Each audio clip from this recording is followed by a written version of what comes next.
Economy की बात कर लेते हैं। मुज़म्मिल असलम साहब ने हमें ज्वाइन किया है, मईशत दान भी हैं, इमरान खान साहब की हुकूमत के तर्जुमान भी रहे हैं। मुज़म्मिल असलम साहब, हम सियासी उस बात पे तो नहीं जाना चाह रहे, लेकिन इस वक्त जो IMF की शराइत हैं उस पर अमल दरामद भी शुरू हो गया है, बोझ फिर से अवाम उठाएंगे। लेकिन ये 9th रिव्यू आपको क्या लगता है, ये कब तक IMF मज़ीद लटकाएगा और IMF का मकसद क्या है? कुछ शुनीद है कि मार्च के आखिर तक जाएगा, कोई अप्रैल का कह रहा है, कोई मार्च के अवाइल का कह रहा है। आपकी दानिश में क्या बात समझ आ रही है और अब इस लेतो लाल का मकसद क्या हो सकता है जब सारी शराइत हुकूमत पाकिस्तान मान भी रही है? देखिए, शुक्रिया साहब। सबसे इम्पोर्टेंट चीज़ ये है कि आप ये देखें, मैं प्रोसीजर समझा देता हूँ आपको। नंबर 1 प्रोसीजर ये है कि IMF के 3 हिस्सों में रिव्यू होता है। नंबर 1 होता है टेक्निकल रिव्यू, ठीक है। टेक्निकल रिव्यू में जो है IMF जितने भी अहदाफ होती है उनको देखती है कि आया आपके अहदाफ पूरे हो गए कि नहीं हुए। अगर अहदाफ पूरे हो गए तो फिर वो आगे के अहदाफ की बात करती है कि आगे के दिनों के अहदाफ कैसे पूरे करने। तो अनफॉर्चुनेटली जो दिसंबर के जो हमारे मार्ची टारगेट्स थे उसके अहदाफ पूरे नहीं हुए। साथ साथ कुछ पॉलिसी इसाकदार साहब की ऐसी थी जिसको जो है वो प्रिफर नहीं कर रहे थे IMF वाले, जैसे कि रुपए की कदर को रोक के रख दिया था इन्होंने। गैस की कीमतें बढ़ाने का मिर्जा इस्माइल ने वादा कर दिया था, वो नहीं हुआ। बिजली की कीमतें बढ़ाने का वादा किया हुआ था, इम्पोर्ट पे पाबंदियां लगा दी थी। ये तमाम चीजें जो है वो IMF को खटक रही थी। अक्टूबर से चीजें रुकी नहीं थी। इसाकदार साहब दूसरी तरफ चांस ले रहे थे कि शायद फ्रेंडली कंट्री से पैसे आ जाएंगे और वैसे ही हुकूमत जो है पता नहीं है किस टाइम पे जानी है, तो उनके जहन में एक इलेक्शन चल रहा कि इलेक्शन में अगर हम जाते हैं। और दूसरा वो अपनी पार्टी से कुछ ऐसे वादे भी कर आए थे जब उनको वजीर खजाना की पेंशन मिली थी कि हमें जो है डॉलर मैं 200 का कर दूंगा, मैं उसकी वजह से जो पेट्रोल का बहुत नीचे आ जाएगा, बिजली की कीमतें भी नहीं बढ़ानी पड़ेंगी। तो वो तमाम चीजें भी जो है नहीं होती। बहरहाल जब इन्होंने देखा फ्रेंडली कंट्री से कुछ नहीं मिला, जिनेवा कॉन्फ्रेंस से कुछ नहीं मिला, तो फिर इनको कोई और रास्ता नजर नहीं आया। IMF के पास गए और बड़े लेट गए।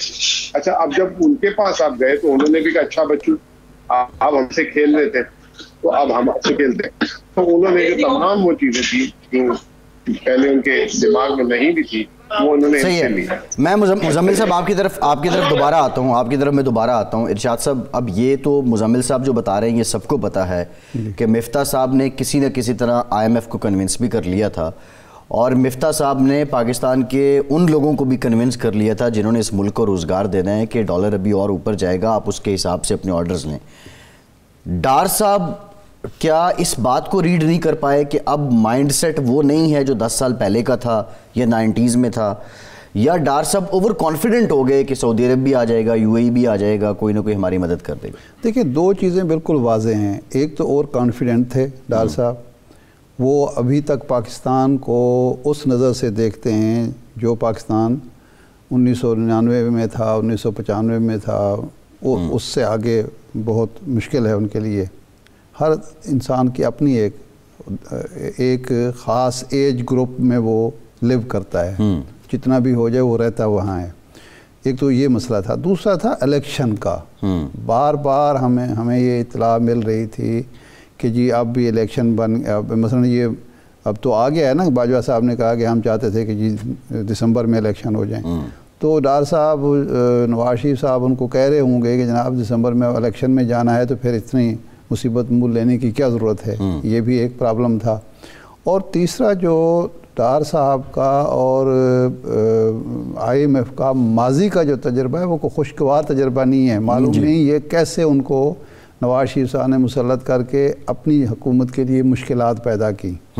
तो उसकी वजह से डार साहब समझते थे कि मैं कन्विंस करने की बेहतर अहलियत रखता हूँ।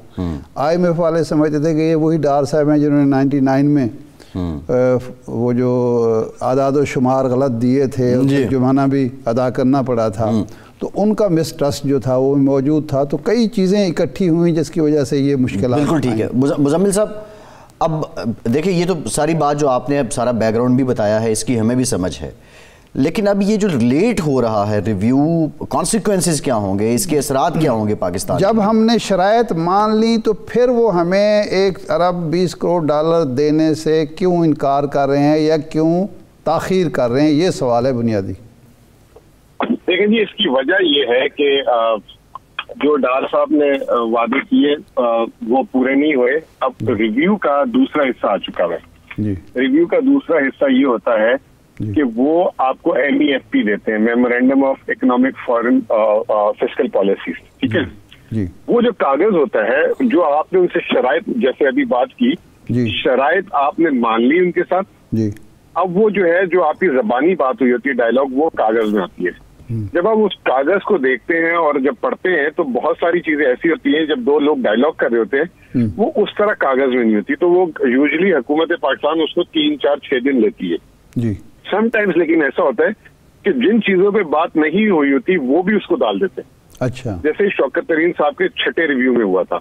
अच्छा। तो इसलिए जो है मिनिस्ट्री ऑफ फाइनेंस उसको बड़े गौर और फिक्र से पढ़ती है कि कोई ऐसी चीज तो नहीं है कि हमने अंगूठे लगा दें, दस्तखत कर दें और उसके बाद वो जो है कल को गले पड़ जाए। तो मेरे ख्याल से अभी वो प्रोसीजर चल रहा है। और लेकिन जो कल हमने सियासी तौर पे डेवलपमेंट देखी कि पूरा दिन जो है चलाया गया कि शौकत तरीन साहब को FIA ने अपनी तहकीकात मुकम्मल करके अरेस्ट करने जा रही है। तो मुझे इसमें शक लग रहा है कि कहीं कुछ दाल में काला है और IMF या तो इनको प्रोग्राम नवा रिव्यू नहीं देना चाह रहा, अच्छा, या कोई ऐसी बात हो रही है कि आप अपोजिशन के साथ भी बैठ के इस चीज को बातचीत करें। तो उस पर जो है एक दबाव डालने के लिए कल वो एक गड़े मुर्दे को वापस जिंदा किया गया और जो है उस पे कि जी उनको गिरफ्तार कर रहे हैं। फिर रात को कहा कि गिरफ्तार कर लिया है, ना उनकी गिरफ्तारी हुई।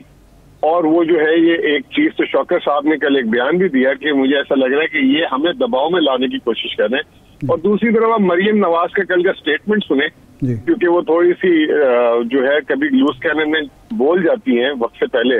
तो उन्होंने बोला कि मैं मेरे से पूछते तो इसहाक डार को और शहबाज शरीफ से को IMF से बात ही नहीं करनी चाहिए थी। तो इसका मतलब कुछ ऐसे लग रहा है कि कुछ दाल में काला है, कि कोई ऐसी शर्त बोल दी गई है या कोई ऐसी चीज बोल दी गई है जिसकी वजह से शायद इस प्रोग्राम को मुस्लिम लीग नून या PDM को करने में मुश्किलात हो। लेकिन ये एक मेरी क्या सराई है, मैं ये भी साथ बोलूंगा। अच्छा। और नहीं, ये मुज़म्मिल साहब ये फरमाएं, शौकत तरीन साहब को अगर गिरफ्तार कर लेते हैं तो क्या शौकत तरीन साहब भी दस्तखत कर देंगे और इमरान खान भी मान जाएंगे कि ठीक है जी, जो शराइत हैं मान ली हैं, इसहाक डार ने, हम भी मानते हैं, कम से कम शौकत तरीन साहब की तो जान छोड़ें? उनका ये ख्याल है। इनकी कोई ऐसे जहन में कोई चीज होगी, वरना कल देखें एक वीकेंड आया हुआ है 6 महीने पहले जिसमें कोई जुर्म भी नहीं बनता। FIA ने एक दफा शौकत तरीन साहब को बुलाया था, उनका बयान लिया था, उसके बाद कभी बीच में बुलाया भी नहीं। उन्होंने कौन सी तहकीकात से, ना हुकूमत पाकिस्तान ने शिकायत की, एक तीसरे आदमी ने FIA को शिकायत कर दी कि जी ये और खैबर पख्तूनख्वा का वजीर खजाना जो है मिलकर साजिश बना रहे थे। कौन सी साजिश? अक्सर टैक्स लगता है, चीजें लगती हैं, आपस में बात होती है। उस वक्त सैलाब आया था, शौकत तरीन ने और KP के मिनिस्टर की बात हुई कि भाई सैलाब आया, आप जो है सरप्लस नहीं दे सकोगे, आप मिफ्ता इस्माइल को बात कर दो।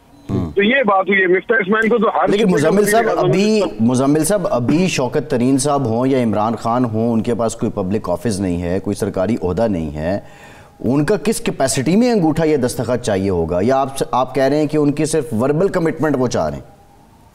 देखिए, हम तो ये कह रहे हैं कि हमें यही बात तो समझ नहीं आ रही कि अब तो हम असेंबली में भी नहीं है ना। जब हमें इन्होंने कहा था कि आप असेंबली से पास कराए स्टेट बैंक एक्ट, तो हमने ज्वाइंट सेशन कराया था उसके बाद और असेंबली से पास किया था। अब हम असेंबली में नहीं है। अब उनके जहन में ये कि ये हुकूमत हो सकता है कि ये हो कि ये चंद महीनों की है, ये 4 महीने की है, 6 महीने, वैसे ऑफिशियल टाइम भी 4-5 महीने रह गया। तो ये जो इस्लाहात है, ये तमाम चीजें हैं, इसकी कंटिन्यूटी होनी चाहिए। एक शक ये उस जहन में आता है, क्योंकि मीडिया ने भी रिपोर्ट किया था कि IMF कह रहा है कि जी तमाम पार्टीज को, अपोजिशन को लूप में लिया जाए। दूसरी चीज ये है कि ट्रस्ट डेफिसिट इतना बढ़ चुका हुआ है, जो अभी बात हो रही थी कि क्यों नहीं दिया।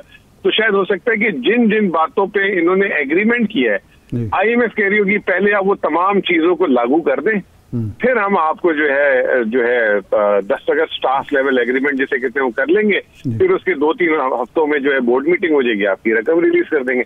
दूसरी पॉसिबिलिटी ये हो सकती है। अच्छा, लेकिन MEFP हमारे हाथ में तो है नहीं, वो हुकूमत पाकिस्तान। लेकिन प्रोसीजर मैंने आपको समझा दिया कि MEFP जब आता है तो जरा सा 2-3-4 दिन लग जाते हैं, कभी कभी 1-2 हफ्ते भी लग जाते हैं, क्योंकि कोई ऐसी चीज जो बात नहीं हुई उसमें आ जाती है, तो फिर हुकूमत वापस उनसे बातचीत शुरू करती है।